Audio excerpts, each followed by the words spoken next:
Hello guys, welcome to 1 minute series of machine learning. இப்போ நம்ம பார்க்க போகிறது difference between the traditional programming and machine learning. Now let's consider person A and person B. இவங்க ரெண்டு பேருமே same பிளேஸ்ல தான் இருக்காங்க. இவங்க ரீச் ஆகிற டெஸ்டினேஷன் சேமா இருந்தாலும் இவங்க அப்ரோச் பண்ற மெத்தட்ஸ் வந்து டிஃப்ரெண்ட். பர்சன் ஏ வந்து என்ன பண்றாரு அப்படின்னா தான் கையில இருக்கிற ரூல் ஷீட்டை ஃபாலோ பண்ணி சர்டன் டெஸ்டினேஷனுக்கு வந்து ரீச் ஆகுறாரு.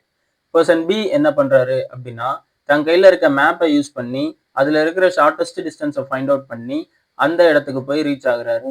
பர்சன் பி என்ன பண்றாரு அப்படின்னா 2 minutes எர்லியராகவே ரீச் ஆயிடுறாரு. ஸோ பர்சன் ஏ மாதிரி ப்ரீடிஃபைன்டு ரூல்ஸை பேஸ் பண்ணி ரன் ஆகுறது வந்து ட்ரெடிஷ்னல் ப்ரோக்ராமிங்.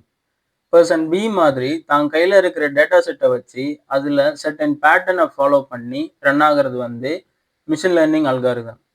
இந்த வீடியோ பிடிச்சிருந்தா லைக் பண்ணுங்க. இதே மாதிரியான ஃபர்தர் அப்டேட்ஸுக்கு என்னோட சேனலை சப்ஸ்கிரைப் பண்ணி வச்சுக்கோங்க.